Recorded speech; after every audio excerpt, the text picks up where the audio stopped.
দ্বিতীয় নম্বর অর্থ সিন মানে সাজ্জাদুল বাশার, বাশার মানে মানুষ, বাশার মানে কি মানুষ। পদবাচ্যে যারা বিবেচিত তাদের জন্য মুহাম্মদুর রাসূলুল্লাহকে নেতা মানা লাগবে। এটা দুনিয়ার বিষয় হলে আমি বলতাম না, কারণ মরণের পরে প্রতিটি মানুষ কিন্তু তার নেতার সাথে উঠবে। কথা বলেন। ইয়াওমা নাদউ কুল্লা উনাসিম বিইমামিহিম, সূরা বনী ইসরাঈলের ৭১ ৭২ নম্বর আয়াতে আছে, আল্লাহ পাক বলেন কিয়ামতের দিন প্রতিটি মানুষকে আমি আল্লাহ আমার সামনে দাঁড় করাবো তার নেতার সাথে। কার সাথে? নেতা যদি মুহাম্মদ রাসূলুল্লাহর আদর্শের অনুসারী না হয়ে লেনিনের আদর্শের অনুসারী হয়, লেনিন যে জাহান্নামে যাবে আপনাকেও কিন্তু জাহান্নামে যাওয়া লাগবে। আমি ইঙ্গিত দিলাম, আশা করি আপনি বুঝে ফেলেছেন, এত ব্যাখ্যা করা লাগবে না। ৩ নম্বরে সাইয়্যিদুল কাউনাইন, কাউনাইন মানে উভয় জগৎ, শুধু এই জগৎ না, এরপরে যে জগৎ আসতেছে ওই কিয়ামতের ময়দানের জন্য আমাদের নবী মুহাম্মদুর রাসূলুল্লাহ থাকবেন নেতা। সমস্ত নবীরা যেখানে ফেল করে যাবে সবাই এক বাক্যে বলবে আমাদের আর কিছু করার নেই, তোমরা যাও, সকলের নেতা সাইয়্যিদুল বাশার মুহাম্মদুর রাসূলুল্লাহ, তার কাছে যাও। ৪ নম্বরে সাইয়্যিদুল আম্বিয়া, শুধুমাত্র মানুষ না, শুধুমাত্র দুনিয়া উভয় জগৎ না, আল্লাহ বলেন নবী যাদেরকে পাঠিয়েছিলাম তারা পর্যন্ত বিশ্ব নবীকে নেতা মেনে নিয়েছে। এই দলিলটা আছে সূরা আলে ইমরান ৩ নম্বর পারা ১৯ নম্বর পৃষ্ঠা ১২ নম্বর লাইনের, এটা ৮১ নম্বর আয়াতে আছে।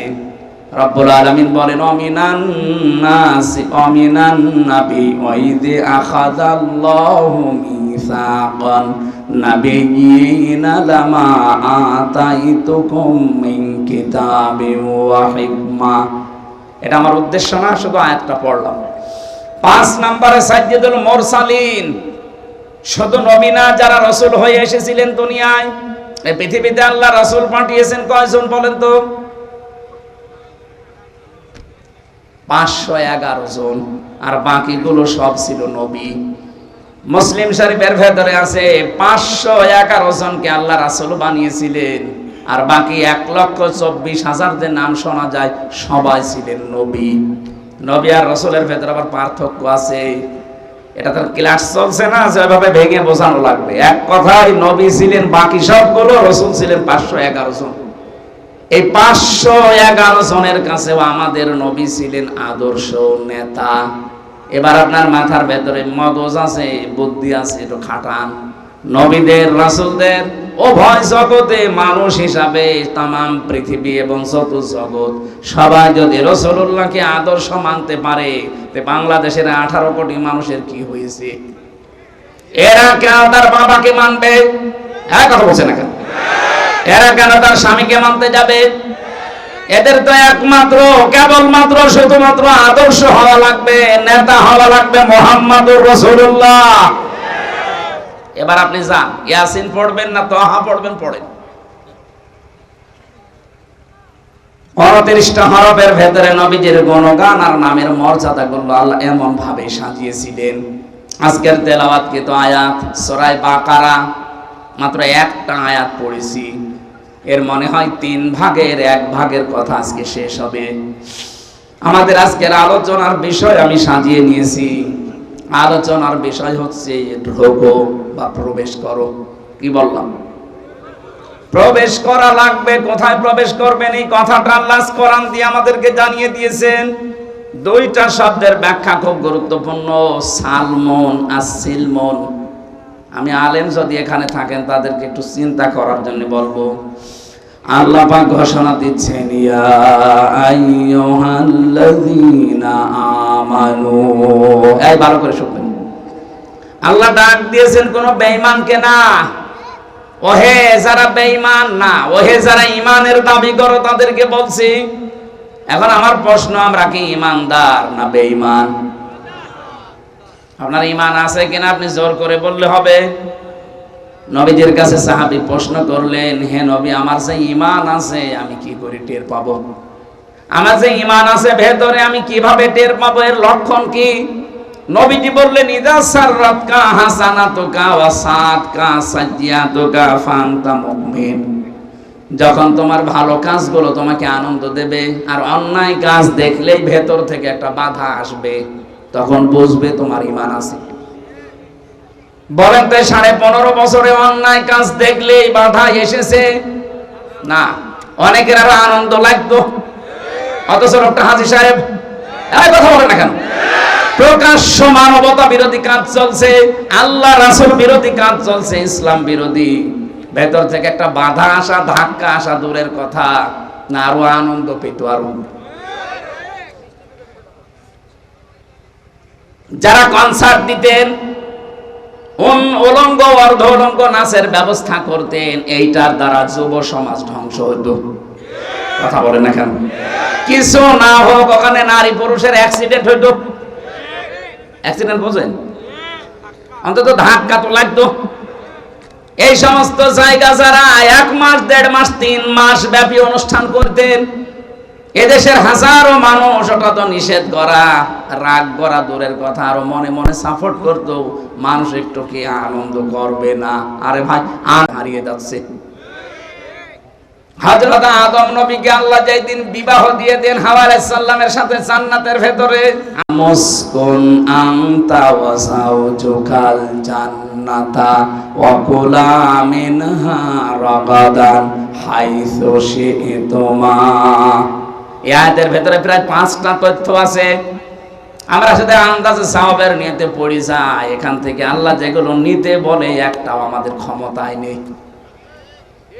হযরত আদমকে আল্লাহ যখন বিয়ে দিলেন জান্নাতে, ডাক দিয়ে বললেন স্ত্রীকে নিয়ে চলে যাও। কোথায় যাবা? বাড়ি যাও। জান্নাত আমাদের আদমের বাড়ি আর আমাদের বাবার বাড়ি। কথা শুনতেছেন? জান্নাত আদমের বাড়ি, আদম যেহেতু আমাদের আদি পিতা, এইজন্য আমাদের বাবার বাড়ি কোথায়? তাহলে এই আয়াত থেকে প্রথম মাসলা কি আসে? এখানে যারা আলেম বসে আছেন বলেন তো এখান থেকে প্রথম মাসলা কি বের করা যায়? আরে ভাই চিন্তা ভাবনা না করলে আপনি কিসের আলেম? আপনার নামের আগে আলেম লেখা আছে, মাওলানা লেখা আছে, আপনি একটা জিনিস চিন্তা ভাবনা করে বের করতে পারেন না, তা আপনি আর আলামিন তো সমান। আপনার তো চিন্তা করা লাগবে এই শব্দটা আল্লাহ কেন দিলেন। এটা তো জান্নাতের বিষয়, দুনিয়ায় আল্লাহ কেন দিয়েছেন? অকুলনা ইয়া আদাম মুসকুন আংতা শব্দটা লাংতা না দিলেও পারতেন। আংতা তুমি নিজে, অসাউজকাল জান্নাহ এবং তোমার স্ত্রী জান্নাতে চলে যাও। কি সুন্দর সূক্ষ্ম বিষয় এখানে লুকিয়ে আছে। আংতা শব্দটা মানে তুমি, এটা না দিলেও তো অর্থ বাংলা হয়ে যায়। আল্লাহ কেন এই শব্দ দিলেন? আবার এটা জান্নাতের কথোপকথন, ওইটা বাদ দিয়ে আল্লাহ দুনিয়ায় আমাদেরকে দিলেন কেন? এই জন্য দিয়েছেন কারণ পৃথিবীতে এই বিবাহ শাদী এটা কিয়ামত পর্যন্ত চলতেই থাকবে। কথা বুঝতেছেন? কিন্তু বিবাহ শাদী চললে চলবে বিপরীত লিঙ্গের সাথে, হয়তো নারীর সাথে পুরুষ, পুরুষের সাথে নারী। এখানে শুনছেন না কি শব্দ? সমস্যা কি?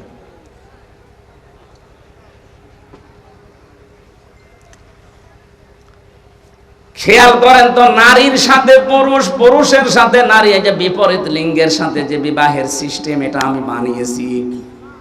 বলেন না কেন? ওই যে প্রথম জান্নাতের ভেতরে আল্লাহ যে বানালেন হাওয়াকে, আল্লাহ কি ওই সময় হাওয়া আলাইহিস সালামকে না বানিয়ে, মহিলা না বানিয়ে একটা পুরুষ বানাতে পারতেন না? নারীর কাছে পুরুষের যে মর্যাদা, যে সুখ, যে আনন্দ, যেটা আল্লাহ লুকিয়ে রেখেছেন একটা পুরুষের কাছে কিয়ামত পর্যন্ত ওটা পাবেন না। অথচ আজকে আল্লাহর এই সিস্টেমটা অনেকে পাল্টিয়ে এখন সমকামিতা আরম্ভ করছে।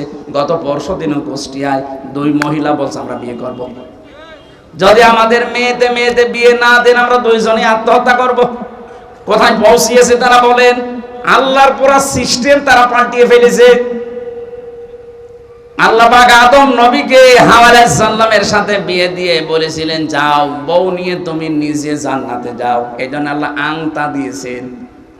এখানে শব্দটার ব্যাখ্যা হচ্ছে বিয়ে করার পরে বউ নিয়ে যাওয়া লাগবে আপনার বাড়িতে, তার মানে আপনার বাবার বাড়িতে। কত মানুষ দেখা যায় বিয়ে করে আর নিজে ঘর জামাই থাকে। আপনার লজ্জা নেই? ঘর জামাই আছেন এখানে কারা? হাত তোলেন তো। একজন না, আর এটা বলছি না, ঠিক আছে থাকে না।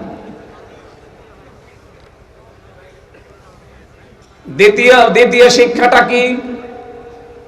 আজ যে বাংলাদেশে 13টা সংগঠন কাজ করছে নারীদের পক্ষে, নারী পক্ষ, নারী স্বাধীনতা আন্দোলন, নারী বিপ্লব পরিষদ, নারী মুক্তি পরিষদ, নারী ঐক্য পরিষদ, এরকম 13টা, এদের প্রত্যেকের স্লোগান মেয়েদের অধিকার সমান দেওয়া লাগবে। পুরুষরা যেভাবে কাজ করছে মহিলারা ওইভাবে কাঁধে কাঁধ মিলিয়ে কাজ করবে। আরে ভাই, এই গঠনই তো আল্লাহ পুরুষকে আর মহিলাকে আলাদা দিয়েছেন। কথা বলে না কেন? আমার এখন 33 বছর বয়স, আমার ম্যাডামের বয়স এখন 26 বছর। ওর যে বয়স আমার যে বয়স, এই বয়সে একজন পুরুষ আর একজন মহিলা দুইজনের শারীরিক গঠন কি এক? অথচ এক খাবার আমরা দুইজন খাচ্ছি, দুইজনে একই খাবার খাওয়ার পরে একই হাঁড়িতে রান্না বাড়া, একই বাড়িতে থাকা, কিন্তু শারীরিক গঠন অটোমেটিক আল্লাহ ওরটা আমারটা পাল্টিয়ে দিয়েছে। কাজও দুইজনের আলাদা, আমার কাজ বাইরে, ওর কাজ ঘরে। এখন যদি বলি না আমি পুরা পাল্টাবো, এই যে মোটরসাইকেলে করে আসার সময় যারা আসলেন, ভেতরে যে টিউব আছে, ও যদি বলে না সারা জীবন ভেতরে থাকলাম, আমার আর ভালো লাগে না, আমার গরম লাগে, আমি উপরে যাব, ও যদি উপরে আসতে চায় মোটরসাইকেল চলবে। কারণ বাইরে থাকতে হলে যে পরিমাণ প্রেসার নেওয়া লাগে, কত খোয়া, কত ইট, কত বালি, কত কাঁটা, ভেতরে যেটা আছে ওটা তো নরম, ওটা বাইরে আসলে 1 মিনিটও টিকবে না। কথা বলে না কেন? আল্লাহ এই জন্য দিয়েছেন খোলা। যারা তাফসীর ভালোভাবে পড়তে চান, বুঝতে চান, এই সূক্ষ্ম বিষয়গুলো নিয়ে বাড়িতে চিন্তা ভাবনা করবেন। আল্লাহ বলেন, আদম তুমি নিজে স্ত্রীকে নিয়ে যাও, এখানে আংতা দিলেন আগে, কিন্তু দ্বিতীয় শব্দে আর আংতা দেয়নি, একবারে দিয়ে বসন অকুলা। বউ নিয়ে বাড়িতে যাবা ঠিক, বাড়ি যেয়ে নিজে মরণের খাবার খাওয়া, এরপরে বউকে খাওয়াবা না। আল্লাহ কি অধিকার দিয়েছেন দেখলেন? মেয়েরা যদি এই অধিকারগুলো কোরআন থেকে আজ জানতে পারতো, ওরা এই অধিকারের জন্য আন্দোলন করতো। ওরা জানে না, তাই ওদের ফাঁদে পা দিয়ে লাফাচ্ছে যে আমাদেরও সমান অধিকার দিতে হবে। এটা চাইতেছে যে লাঞ্ছিত হচ্ছে, ইজ্জত হারাচ্ছে, সম্ভ্রম নষ্ট হয়ে যাচ্ছে, ওর মান সম্মান সব ধুলায় মিশে যাচ্ছে। বিশ্ববিদ্যালয়ে যখন ছিলাম, সে 15 সালে 16 সালে বের হয়েছি আমি, ওই সময় বাসে যেতাম মাহফিলে, যশোরে ওই যে পাল বাড়ি মোড়ে যেয়ে দাঁড়িয়ে আছে আসরের সময়, দেখি যশোর MM কলেজের মেয়েরা মিছিল নিয়ে আসতেছে ইফটিজিং এর বিরুদ্ধে, ডাইরেক্ট অ্যাকশন। একটা যুবতী মেয়ে, 18-20 বছর, 22 বছর, 25 বছরের মেয়ে, বুকে কোনো ওড়না নেই, খালি স্কিন টাইট প্যান্ট পরা আর গেঞ্জি গায়ে দেওয়া, এক হাত দিয়ে ব্যানার ধরে আছে আর এক হাত দিয়ে বলছে ইফটিজিং এর বিরুদ্ধে ডাইরেক্ট অ্যাকশন। বলেন তো এইরকম বয়সী মেয়েদের কেমন লাগে? চিন্তা করলাম, আল্লাহ যে মিছিল আসতেছে, এখন তো দিনকাল ভালো না, আর নির্বাচন গেল 14 সালে। পুলিশ যদি আমার ধরে মিছিলের পাশ থেকে, কোন সালের অপরাধী বলে আবার চালিয়ে দেয়। নিরাপদে গেলাম, এক চার দোকানে বসে ভান ধরে আছি যে চা খাচ্ছে, হঠাৎ দেখি পাশে এক পুলিশ। আরে ভাই, আপনার যন্ত্রণায় আসলাম আর আপনি আমার সামনে। পুলিশ আমারে বলছে, হুজুর একটা কথা বলি। বলেন। এই যে মিছিল আসতেছে, যশোর MM কলেজের মেয়েরা সবই 22 বছর 25 বছর বয়সী, অনার্সে মাস্টার্সে পড়ে, এক হাতে ব্যানার, এক হাতে যেভাবে ইফটিজিং এর বিরুদ্ধে ডাইরেক্ট অ্যাকশন দিচ্ছে। হুজুর আমার সত্যি কথা বলতে এদের মিছিল দেখে মনে হচ্ছে আমি ইফটিজিং আগে করি। ঠিকই বলিস। বলেন, একটা 22 বছর 23 বছরের মেয়ে, বুকে ওড়না নেই, কেমন লাগবে বলেন তো? এই সমস্ত মেয়েরা ওড়না ছাড়া যখন রাস্তাঘাটে বের হয়, রিকশা চালককে ডাক দেয়, মামা, ও মামা, দেখা যাচ্ছে অ্যাক্সিডেন্ট করেছে।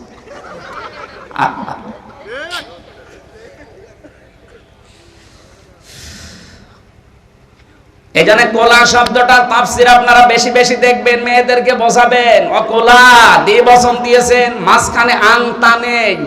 আল্লাহ জানাতে চেয়েছেন, হে আদম, নিজে যা খাবা ঠিক ওই মানের খাবার বউকে খাওয়াবা। অনেকে আমরা নিজেরা বাইরে থেকে মরণের খাওয়া খাই, মানসম্মত খাওয়া খাই, আর বাড়ি বউ খাচ্ছে পান্তা ভাত। না, আপনি হিসাব দিতে হবে।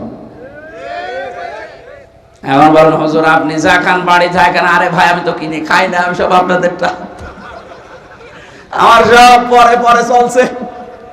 আমার এইটা দিয়েছে সৌদি আরবের একজন, এইটা দিয়েছে ঢাকার একজন, এই টুপিটা দিয়েছে বগুড়ার এই আব্দুল বাড়ির রশিদি, পায়জামাটাও একজন বানিয়ে দিয়েছে সেদিন কুমারখালী থেকে, আমার শরীরে ঘড়িটাও দিয়েছে আমার শালা, আমার বলতে কিছুই নেই, মোবাইলটাও একজন দিয়েছে। তাহলে আমার যা আছে সব ধানের উপরে, আমার কোনো হিসাব নেই। আমি যা দিচ্ছি ওইটা বেশি। আপনি যে মানের খাবার খান, যে মানের পোশাক পরেন, যেই মানের জায়গায় থাকেন, ঠিক ওই মানের খাবার, ওই মানের পোশাক বউকে দেওয়া লাগবে। অর্ডার কার? আজ নারীরা যদি বলতো যে আংতা মাঝখানে নেই, তুমি যা খাও এটা ঠিক করো, আজ বাংলাদেশে আমার মনে হয় প্রত্যেকটা ঘরে একটা মিনি জান্নাত হয়ে যেত। পরের শব্দটা আরো কঠিন, রগদান হাইসু শি'তুমা।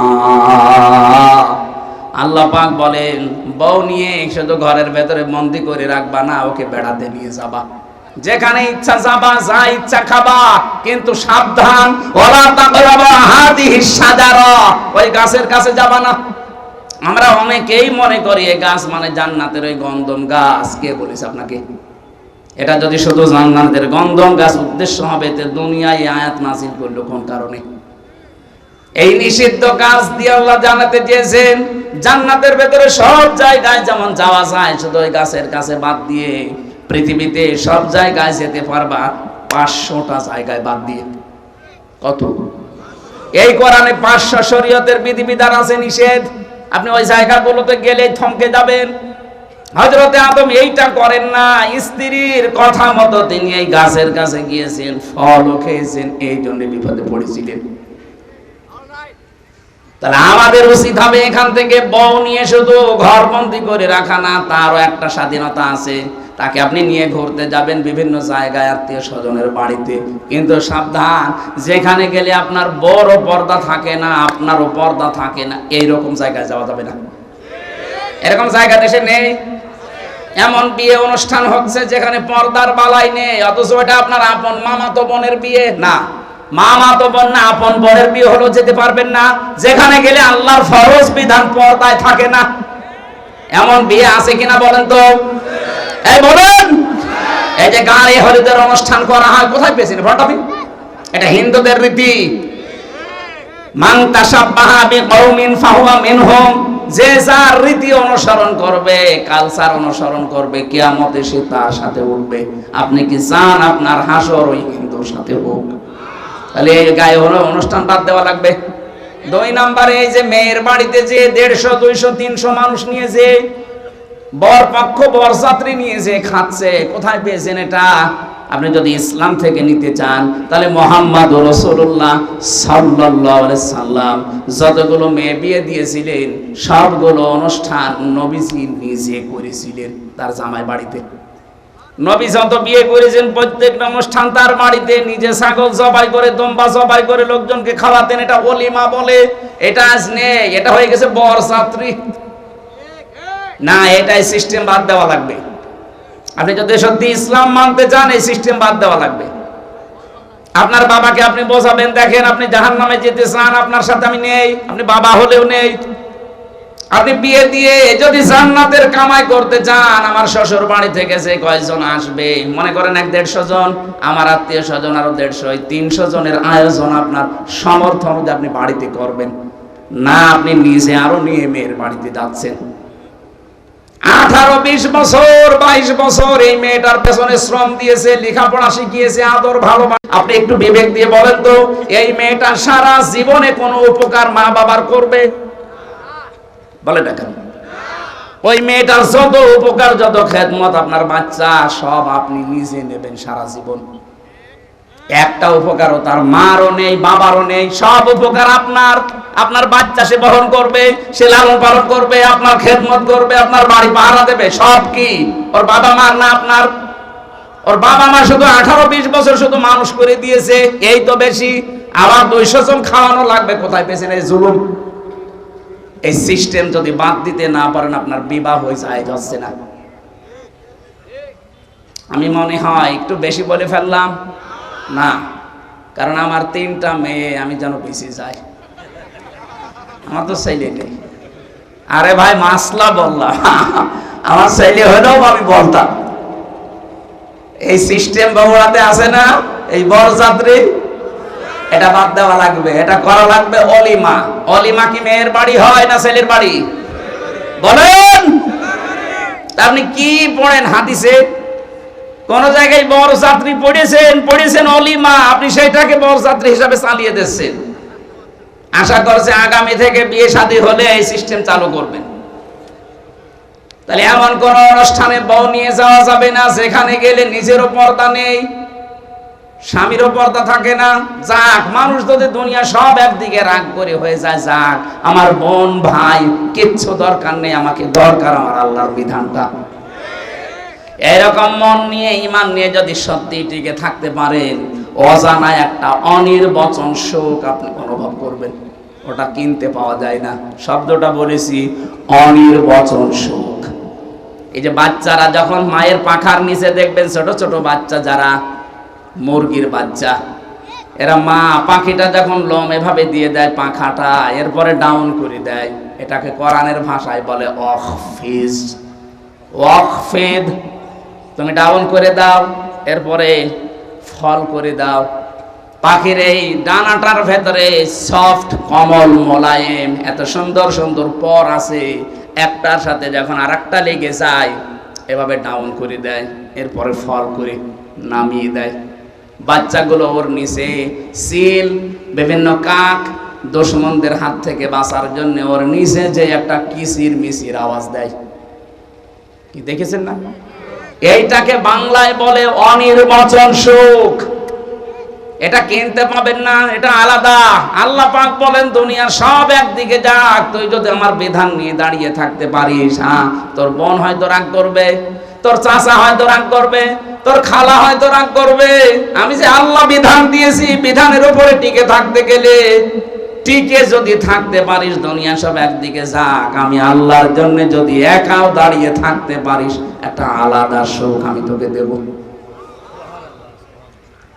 আমার আজকের আলোচনার বিষয় ছিল মেয়েদের এই ভুলভাল বুঝিয়ে যারা আজ বেপরদায় চালানোর চেষ্টা করছেন। আপনাদেরকে যে অধিকার, যে স্বাধীনতা ইসলাম দিয়েছে, পৃথিবীর কোন ধর্মে আমি পাইনি।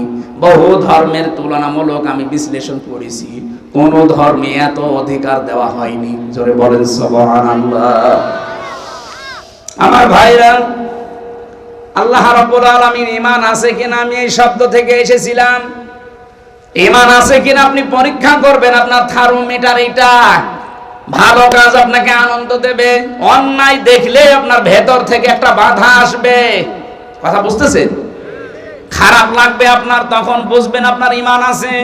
এরকম ঈমানদারকে আল্লাহ ডাক দিয়ে জানিয়েছেন, উদখুলু ফিস-সিলমি কাফা, তোমরা প্রবেশ করো পুরাপুরি ইসলামে। কেন সিলমন দিলাম? এখানে শব্দটা সালমন হবে, সিলমন যে কোনো একটা বললেই হয়। সিন যদি জবর দিয়ে পড়েন সালমন, তাহলে বাংলা অর্থ হবে শান্তি। আর সিলমন যদি সিনে জের দিয়ে পড়েন, বাংলা অর্থ হবে ইসলাম। আল্লাহ কি ইসলামে প্রবেশ করতে বলছেন না শান্তিতে? না। আপনি এই শুধু এই কোরআন শরীফ না, পৃথিবীর অনেক কোরআনে আছে যেখানে দেখবেন 7 রকম কিরাত পড়ে যে কারীরা, 7 কিরাতের কারী শোনেননি তেলাওয়াত? আন্তর্জাতিক কারী যারা, কারী আব্দুল বাসেত, ওনারা যখন তেলাওয়াত করতেন দেখবেন এই আয়াতটা 7 রকম করে পড়তেন।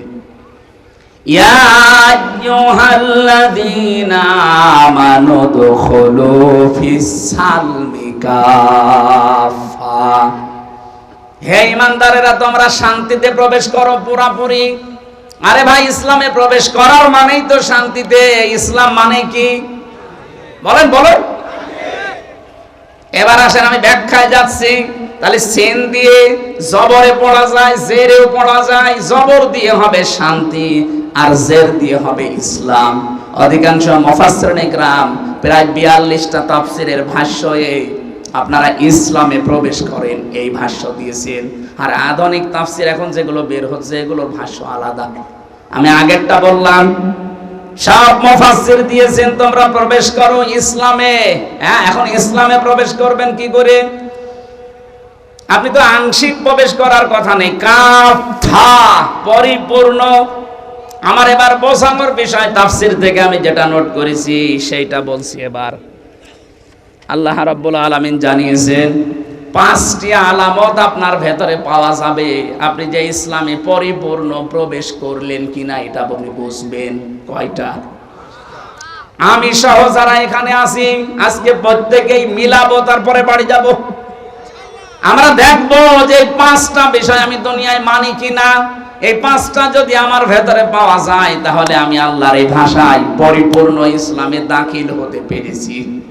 আর যদি 5টার 4টা হয়, একটা হয় না, তাহলে মনে করবেন এখনো পরিপূর্ণ ইসলামে আমি প্রবেশ করতে পারি নাই। আমি কি ব্যাখ্যায় যাব এবার? আপনারা বাড়ি চলে যাবেন? এই থাকবেন না? 1 নাম্বার ব্যাখ্যা পেয়েছি আত্মসমর্পণ করা। কি বললাম বলেন বলেন। এই 5টা বিষয় আপনাকে একটা একটা করে মিলাতে হবে। আপনি যদি দেখেন হ্যাঁ 5টা আমি মানি, তাহলে আল্লাহর এই কোরআনের আয়াত কিয়ামতে আপনার পক্ষে দাঁড়াবে। উদখুলু ফিস সিলমি কাফা, পরিপূর্ণভাবে ইসলামে প্রবেশ করো। 4টা মানেন, একটা মানেন না, মনে করবেন আপনি কিয়ামতের দিনে এই আয়াতের বিরুদ্ধে দাঁড়াবে। কোরআন শরীফ যদি কারো বিরুদ্ধে চলে যায়, কি হাদিস আছে, আল কোরআন হুজ্জাতুল লাকা ওয়া আলাইকা। কোরআন যদি কারো পক্ষে সাক্ষী দেয় সে জান্নাতি, কারো পক্ষে যদি বিপক্ষে সাক্ষী দেয় সে জাহান্নামী। এজন্য আজকের 5টা বিষয় খুব গুরুত্বপূর্ণ। না, আমি দেখতে পাচ্ছি অনেকে হাঁটাহাঁটি করছে। এরা কারা? এরা কি আসলে তাফসীর শুনতে এসেছে, এরা কি হাঁটার জন্য? ডায়াবেটিস। এই বসেন ভাই, বসেন বসেন, আপনাদের পরিবেশ নষ্ট হচ্ছে, বসেন।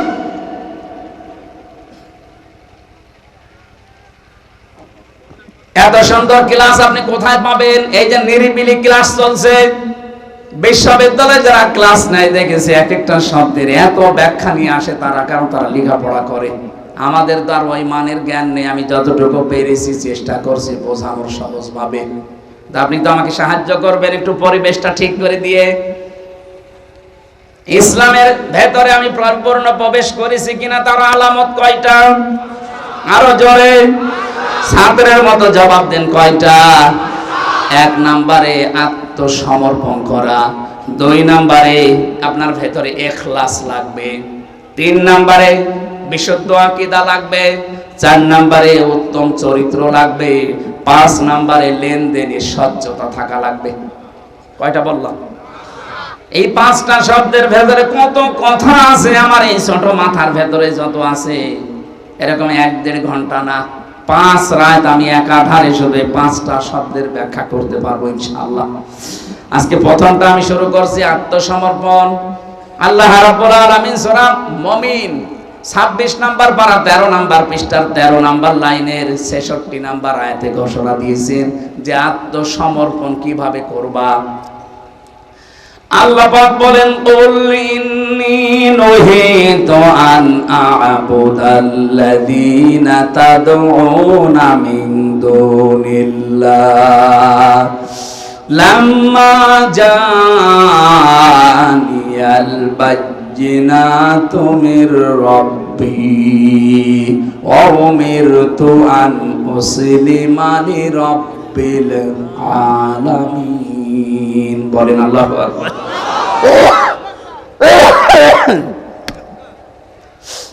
তোমরা যাদের ইবাদত করো, নবী আপনি বলেন তোমরা যাদের ইবাদত করো, আমার কাছে স্পষ্ট দলিল আর প্রমাণ আসার পরে আমাকে নিষেধ করা হয়েছে তোমাদের ওই ডাকা বিষয়গুলো, আল্লাহ বাদে যাদেরকে ডাকো আমি যেন তাদেরকে না ডাকি, তাদের ইবাদত যেন না করি। আমাকে আদেশ করা হয়েছে আমি আল্লাহর সামনে যেন আত্মসমর্পণ করি। এটা করবেন কি করে? আমাদের জাতির পিতা হযরতে ইব্রাহিম দেখিয়েছেন। আল্লাহ স্মরণ করাচ্ছেন আমাদেরকে। এটা সূরা বাকারা প্রথম নাম্বার পারা 19 নাম্বার পৃষ্ঠার 7 নাম্বার লাইনের 131 132 নাম্বার আয়াতে আছে। এটা তাফসিরে ফি জিলালিল কোরআনের তাফসিরে পাবেন। আল্লাহ রাব্বুল আলামিন বলেন, ইয ক্বালা লাহু রাব্বুহু আসলিম ক্বালা আসলামতু লিরাব্বিল আলামিন। স্মরণ করা ওই সময়ের কথা যখন ইব্রাহিম নবীকে আমি ডাক দিয়ে বলেছিলাম ইব্রাহিম আত্মসমর্পণ করো, তখন তিনি কিন্তু গাছের মাথায় বসে কোড়াল দিয়ে কাঠ কাটছিলেন। ডাক দিয়ে বললেন, মাবুদ এই জায়গায় এই সৈন্যের উপরে কি করে আত্মসমর্পণ করব? আল্লাহ বলেন, আত্মসমর্পণ করো। কিভাবে করবা? ওখান থেকে কোড়াল দিয়ে খাতনা করে আত্মসমর্পণ করো। যেহেতু আল্লাহর আদেশ, উনি কোড়াল দিয়ে ওখান থেকে খাতনা করলেন। ডাক দিয়ে বললেন, আসলামতু লিরাব্বিল আলামিন, বিশ্ব জাহানের প্রতিপালক হযরত ইব্রাহিম বললেন আমি তার উপরে আত্মসমর্পণ করলাম, তার কাছে। এখানে আমার প্রশ্ন, হযরত ইব্রাহিম নবী যে খাতনা করেছিলেন এর আগে যারা ছিল এইটা কিন্তু ছিল না। এই যে খাতনা শুরু হয়েছে ইব্রাহিম নবীর পক্ষ থেকে, এটা ইব্রাহিম নবীর সুন্নাত, তার রীতি নীতি আদর্শ। এখান থেকে বিজ্ঞান অনেকগুলো তথ্য বের করেছে। 1 নম্বরে আপনি লজ্জাস্থানের আগা যদি কেটে না দেন, অনেক জার্ম অনেক ময়লা ওর ভেতরে জমা থাকে।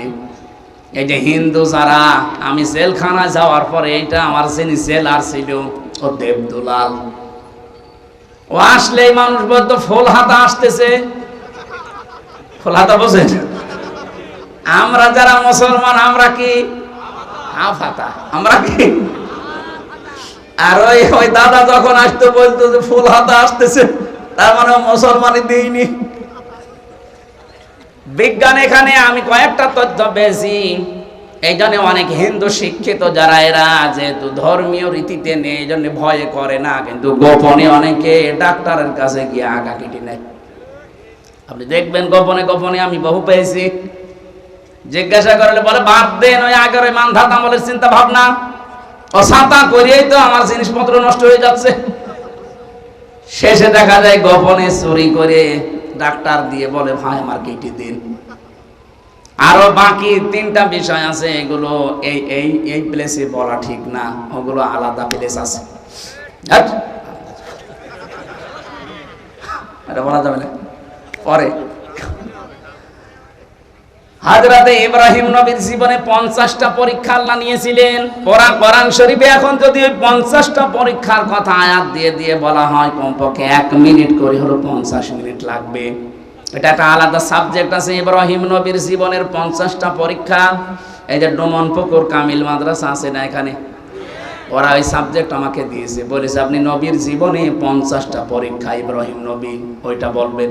ওই জায়গায় কত দূর এখান থেকে? 4-5 কিলো। ওখানে আসবো ইনশাল্লাহ, ওই জায়গায় দেখবো।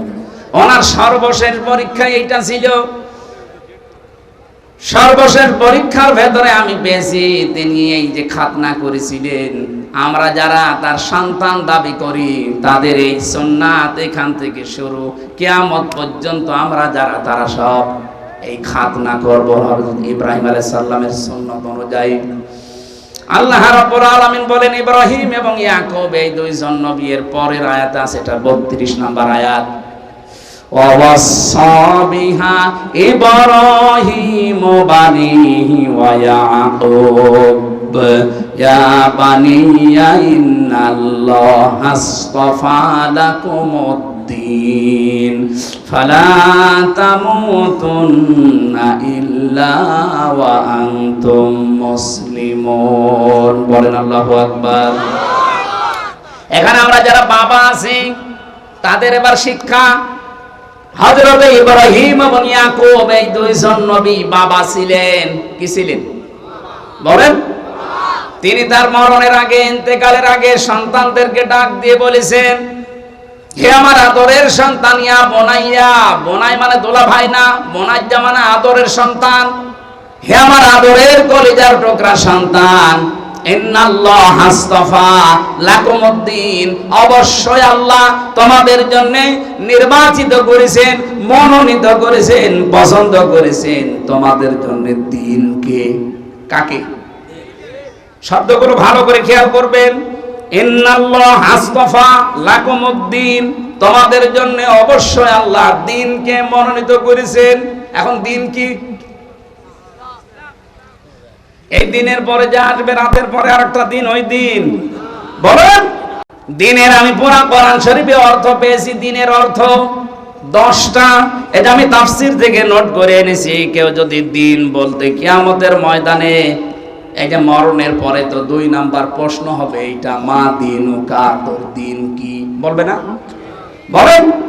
10টা বিষয় যদি আপনি বলতে পারেন যে হ্যাঁ আমি মানি, তাহলে আপনি কবরে এই প্রশ্নের জবাবে বলতে পারবেন দীনুল ইসলাম। এর প্রথম অর্থ দিন মানে বিচার দিন। এটা সূরা ফাতিহার 3 নাম্বার আয়াতে প্রতিদিন আমাদের মুখ দিয়ে আল্লাহ বের করে নেয়, মালিকি মালিকি, জবান খুলে কোরআনের আয়াত পড়েন, মালিকি ইয়াউমিদ্দিন।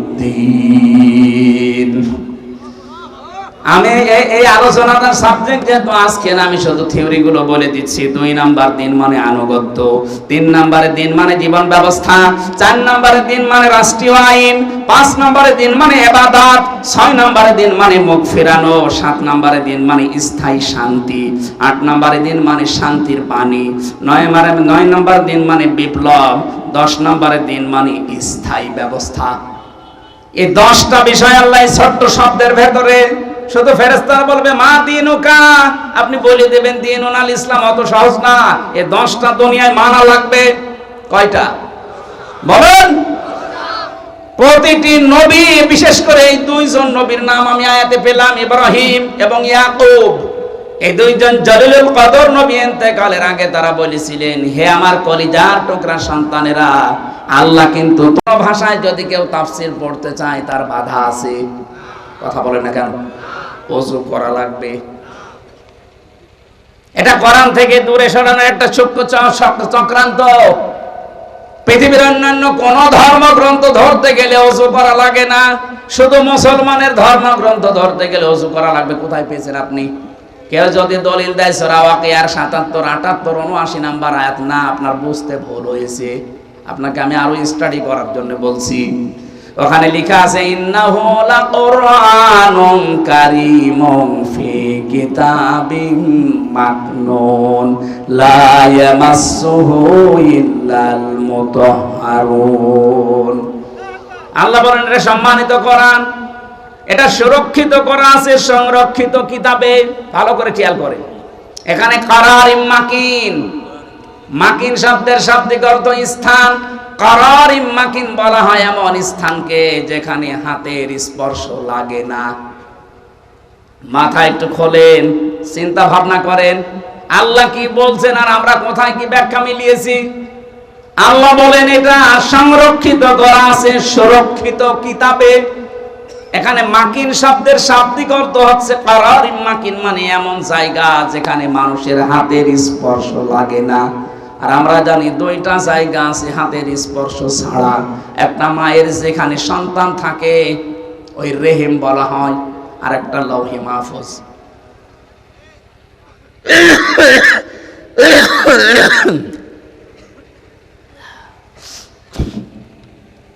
এ পর্যন্ত যদি বুঝে থাকেন, আমি সামনের আয়াতে যাচ্ছি। কারারিম মাকিন মানে কি বুঝেছেন? অন্তত আলেমরা তো বোঝার কথা। কারারিম মাকিন মানে এমন জায়গা যেখানে হাতের স্পর্শ লাগে না। আর এই যে স্পর্শ লাগে না, মায়ের ওই সন্তান থাকা জায়গায় জরায়ু বলা হয়, যেখানে সুরক্ষিত, ওখানে হাতের স্পর্শ লাগে। আর একটা জায়গা আছে লৌহে মাহফুজ। এখানে যেহেতু কোরআনের বিষয়, এটা তো মায়ের জরায়ুর সাথে মেলে না। মেলে? বলেন না কেন? এটা মিলবে তাহলে আরশের সাথে। লৌহে মাহফুজ যেখানে কোরআন ফলকে লেখা আছে, ওই জায়গায় এটা যে ওই জায়গা তার প্রমাণ পরের আয়াত। এই জন্য তাফসির করতে হলে আগের আয়াত পরের আয়াতের সাথে সম্পর্ক কি, এটা তাফসিরের উসুলের 13টা নিয়মের 1 নাম্বার নিয়ম এটা। মায়ের জরায়ু থাকে না, থাকে কোথায়? লাউহে মাহফুজে। পরের আয়াতে আল্লাহ ইঙ্গিত ওই দিকে দিয়েছেন, লা ইয়ামাসসুহু, এই যে হু, এটার ইঙ্গিত ইশারা দিয়েছেন আল্লাহ ওই লাউহে মাহফুজের দিকে। এটা যে মাহফুজের দিকে, লাউহে মাহফুজের দিকে ইঙ্গিত দিলেন, কি করে বুঝলেন? এই যে মুতাহহারুন, এই শব্দটার ব্যাখ্যায় বোঝা যায়। মুতাহহারুন শব্দের শাব্দিক অর্থ হচ্ছে পবিত্র আর নিষ্পাপ। মুতাহহারুনের অর্থ কয়টা? 2টা। বলেন বলেন। 1 নম্বরে নিষ্পাপ, 2 নম্বরে পবিত্র। আপনারা যেভাবে আগ্রহ নিয়ে শুনছেন, আমি আশা করছি কোরআনে কারীম কিছু দেবে আপনাদেরকে। একটু মিলান এখান থেকে। মুতাহহারুন মানে একদিকে পবিত্র আর একদিকে না, ছাত্র তো ভালো না, নিষ্পাপ। এবার বলেন তো, পৃথিবীতে আমরা যারা আছি একেবারে নিষ্পাপ মানুষ কেউ আছে? 100% পবিত্র কেউ আছে? এটা তাহলে অবশ্যই ফেরেশতাদের সাথে। কথা বলছে না কেন? আর ফেরেশতারাই দুনিয়ার কোরআন নিয়ে নাড়াচাড়া করছে কোথায়? লোহে মাহফুজে। বলেন বলেন। তাহলে ওযু ছাড়া কোরআন ধরা যাবে না, এই ফতোয়া দিয়ে মানুষদেরকে কোরআন থেকে দূরে সরানো, এটা ইহুদি আর খ্রিস্টানদের একটা চক্রান্ত। নবীজি টয়লেট থেকে আসলেন, টয়লেট থেকে আসার পরে তিনি পরিষ্কার পরিচ্ছন্ন হওয়ার পরে তাকে গোশত দেওয়া হয়েছে, রান্না করা, তিনি গোশত খেলেন। নবীজিকে জিজ্ঞাসা করা হচ্ছে, হে নবী, আমরা কি, হযরত ইবনে মাসউদ বলেন, আমি কি পানি নিয়ে আসবো আপনার জন্য, ওযু করবেন না? বিশ্বনবী ওই দিন বলেছিলেন, সাহাবী, আল্লাহ পাক শুধু নামাজের আগে আমাকে ওযু করার আদেশ দিয়েছেন, তাছাড়া পৃথিবীর কোনো কাজ করার আগে ওযু করা লাগবে, আমার বাধ্যবাধকতা নেই। তাহলে নামাজ ছাড়া বাকি দুনিয়ায় যত কাজ আছে, কোন কাজের আগে ওযু করা বাধ্যতামূলক? বলেন বলেন। সেটা কোরআন পড়া হোক, সেটা হাদিস পড়া হোক, সেটা রোজা রাখা হোক। রোজা না রেখে কেউ যদি, মানে রোজা রাখবে যদি ওযু করে না রাখে, রোজা হবে না? বলেন না কেন? কোরবানি দেবে, ওযু করেনি, কোরবানি হবে না? নবীজি তো একেবারে স্পষ্টই বললেন যে নামাজ পড়া বাদ দিয়ে পৃথিবীর কোন কাজের জন্য আল্লাহ আমাকে ওযু করার বাধ্যবাধকতা দেয়নি। তার মানে এই হাদিস থেকে প্রমাণ, এই আয়াত থেকে প্রমাণ হয়, ওযু ছাড়া, শুধু আমি আপনাকে সম্মানের জন্য বলছি, আরবি টু আরবি যেটা, এটা বাদ দিয়ে বাকি ব্যাখ্যা যত আছে দুনিয়ায় সব আপনি ধরতে পারবেন। আমি মনে হয় ক্লিয়ার করতে পেরেছি। যদি না হয় আপনি আলাদা বসবেন। যে ব্যাখ্যাটায় ছিলাম আমি, দিন হিসাবে ইসলামকে যদি আপনি মানতে চান, এই মহিলা লরেন বুথ 3টা বছর কোরআনে কারীমকে একেবারে তন্ন তন্ন করে পড়েছে। আমার মতো জানাকুম আনাকুম না, প্রতিটি শব্দে 33টা করে অর্থ বের করেছে মহিলা। কি পড়া পড়েছে চিন্তা করেন। 3 বছর একাধারে পড়া কোরআন শরীফ শেষ করে ব্যাখ্যা সহ। শুধু আমার মতো বললাম না, আনাকুম জানাকুম না। পোড়াটা কি পড়া পড়ে 53 জায়গায় লাল দাগ দিয়েছে। সংবাদ সম্মেলন করে সাংবাদিকদের বলছে, মুসলমানরা এতদিন বলতে কোরআনে ভুল নেই, আমি 53 জায়গায় ভুল পেয়েছি। কোথায় কোথায় দেখান তো। উনি প্রথমেই দেখিয়েছে সূরা নিসার 34 নম্বর আয়াত, আর রিজালু কাওয়ামুনা আলান নিসা। না, মেলা সময় হয়ে যাচ্ছে, ব্যাখ্যাগুলো আজকে আর হবে না, মেলা সময় লাগবে। এক একটা শব্দে লক্ষ লক্ষ কথা আছে। উনি শেষ পর্যন্ত সিদ্ধান্ত নিয়ে বলেছিলেন 53 জায়গার শেষ জায়গায় গিয়ে দেখলাম যেখানে ভুল ধরে তার আগের আয়াতে পরের আয়াতে এই জবাব আল্লাহ 1500 বছর আগে দিয়ে দিয়েছে। শেষে আমার জীবনের ভুল ধরা পড়ে গেছে, আমি মুসলমান হয়ে গেলাম। ওকে বারবার সাংবাদিক বলেছিল, আপনি একটা খ্রিস্টান মহিলা, পৃথিবীতে সবচাইতে বেশি মানুষ বাস করে খ্রিস্টান ধর্মে। কোন ধর্মে? আপনি একটা খ্রিস্টান ধর্মের মানুষ, এত মানুষ আপনার ধর্মে, আপনি ওই ধর্মই বাদ দিয়ে দিলেন। মুসলমানদের ধর্ম দুনিয়ায় 2 নম্বরে আছে। কয় নম্বরে?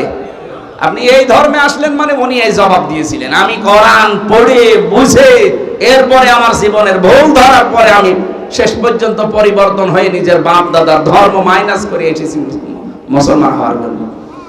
যেহেতু আল্লাহর কাছে মনোনীত ধর্ম ইসলাম, আহ্বান জানাবো যারা সেই ধর্মে আছেন, আপনাকে আমি ইসলাম কবুল করার জন্য চাপাচাপি করছি না, কারণ লা ইকরাহা ফিদ্দীন, দিনে কোনো বাড়াবাড়ি নেই, জোর জবরদস্তি নেই। আপনাকে আমি পড়তে বলছি।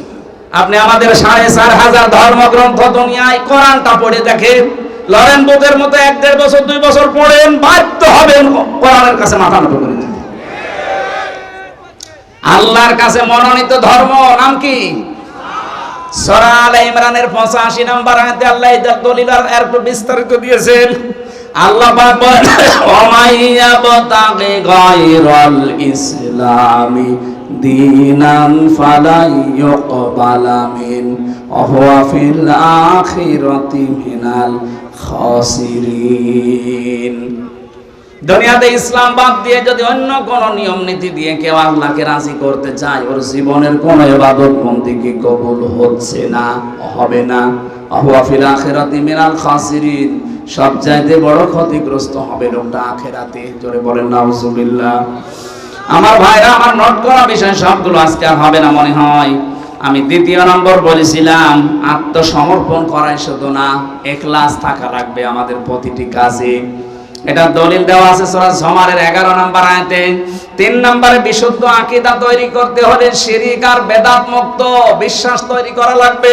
4 নম্বরে আমাদের চরিত্র হওয়া লাগবে উত্তম। বিশ্বনবীর চরিত্র দেখে মানুষ ইসলামে আসতো, আর আমাদের চরিত্র দেখে আজ অনেক মুসলমানও কাফের হয়ে যাচ্ছে। 5 নম্বরে লেনদেনের স্বচ্ছতা, এইটাই আসল বিষয়। কত মানুষ দেখতে মনে হয় আকাশ থেকে পালিয়ে এসেছে, অথচ টাকা ধার নিলে এক কথা বলছে না, দোকানে বাকি খেয়েছে, যদি দেখে দোকানে বাকি, ও দোকানের সামনে দিয়ে আর যায় না, অন্য রাস্তা দিয়ে ঘুরে যায়। এটা যে একটা ইবাদত মনেই করে না। লেনদেনের স্বচ্ছতা থাকা লাগবে। আপনি ধার নিয়েছেন, টাকা বললেন 15 দিন পরে দিয়ে দেব, 15 মাস হয়ে যাচ্ছে, খবর নেই, আপনার নামাজ রোজা সব মাঠে মারা যাবে। এই জন্য 5টা বিষয় যখন দেখবেন, হ্যাঁ দুনিয়ায় আমি মানতে পারলাম, তাহলে বুঝবেন আপনি উদখুলু ফিস সিলমি কাফা, পরিপূর্ণ আপনি ইসলামে প্রবেশ করেছেন। এটা আলামত বললাম। দ্বিতীয় নম্বর হলো তাত্তাবিউ খুতুওয়াতিশ শাইতান, শয়তানের অনুসরণ করা যাবে না, তাদের পদাঙ্ক। শয়তানের অনুসরণ আছে 7টা। কয়টা? ইন্নাহু লাকুম আদুউম মুবিন, অবশ্যই সে তোমাদের প্রকাশ্য শত্রু। এবার শয়তান অনুসরণ করা, খুতুওয়াতিশ শয়তান কাকে বলে? পৃথিবীতে আমরা মনে করি শয়তান মানে ওই আসল যে শয়তান না, মানুষের ভেতরেও শয়তান আছে, তাদের অনুসরণ করা যাবে না। 1 নম্বরে যারা অপচয় করে, কি করে? দুনিয়ায় যত রকমের বড় গুনাহ আছে, জেনা করেন, আল্লাহ কিন্তু বলে না শয়তানের ভাই। চুরি করেন, শয়তানের ভাই। কিন্তু যারা অপচয় করে তাদেরকে আল্লাহ বলেন ইন্নাল মুবাদদিরিনা কানু ইখওয়ানা শায়াতিন, এগুলো আর মানুষ থাকে না, শয়তানের ভাই হয়ে যায়। শয়তানের 2 নম্বর কাজ, সে হচ্ছে যৌনতা ছড়ায়, লজ্জা স্থান উন্মুক্ত করে রাখতে ভালোবাসে। আজ যারা নিজেদের লজ্জা স্থান গোপন অঙ্গগুলো উন্মুক্ত করে রাখতে ভালোবাসে, সে নারী হোক আর পুরুষ হোক, ও যেন বিশ্বাস করে আর মানুষ নেই। ও কি? আরো জোরে বলেন। শয়তান 3 নম্বরে অহংকারী ছিল, তাকাব্বুর। কি হনুরে, এই যে 15.5 বছরের যারা ছিল, কি হনুরে, হনুমান হয়ে গেছে না। 11:30 বাজে, আমি এত রাত পর্যন্ত জাগি না। 10টায় মাহফিল শেষ করবেন, আগামী থেকে আসলে কথা বলবেন ইনশাআল্লাহ। আজকের মতো আমি বিদায় নিলাম। আমার জেলখানায় লিখিত যে বইগুলো আছে নিয়ে যাবেন। সৃষ্টি জগৎ নিয়ে লেখা আছে, কয়েকদিন আগে বের হয়েছে, অনেক তথ্য দেওয়া আছে, ওই গাড়িতে পাওয়া যাবে। আল্লাহুম্মা আমিন। লা ইলাহা ইল্লা আনতা সুবহানাকা ইন্নী কুনতু মিনাজ জালিমিন। রব্বুল আলামিন বগুড়া জেলার নন্দীগ্রাম দোলা সিংড়া ঈদগাহ ময়দানের দিকে তুমি তাকাও। হাজারো মানুষ এখানে, নারী পুরুষ, চাতক পাখির মতো কোরআনে কারীম শুনছিল। কোরআন শোনার জন্য যারা এত পাগল, এই মানুষগুলোকে ওমরের মতো বানিয়ে দাও। এই মাহফিলের আয়োজন করতে গিয়ে তোমার যে বান্দা বান্দিরা 1 বছর ধরে শ্রম দিচ্ছে, সেই জেলখানা থেকে বের হওয়ার পরে এরা লেগে আছে আমার পেছনে। আল্লাহ এত কষ্ট হয়েছে এদের এই মাহফিলটা আয়োজন করতে, বিশাল আয়োজনে যারা টাকা দিয়েছে, পয়সা দিয়েছে, দূর দূরান্ত থেকে যারা এসেছে, প্রত্যেকের জীবনের জায়েজ আশাগুলো পূরণ করে দাও। আমি সহ যারা অসুস্থ আছি আমাদেরকে শেফায়ে কামেলা আজেলা নসিব করো। মা বোন যারা এসেছে আল্লাহ মা বোনদেরকে তুমি মঞ্জুর করে নাও, তাদেরকে আয়েশার মতো খাদিজার মতো বানিয়ে দাও।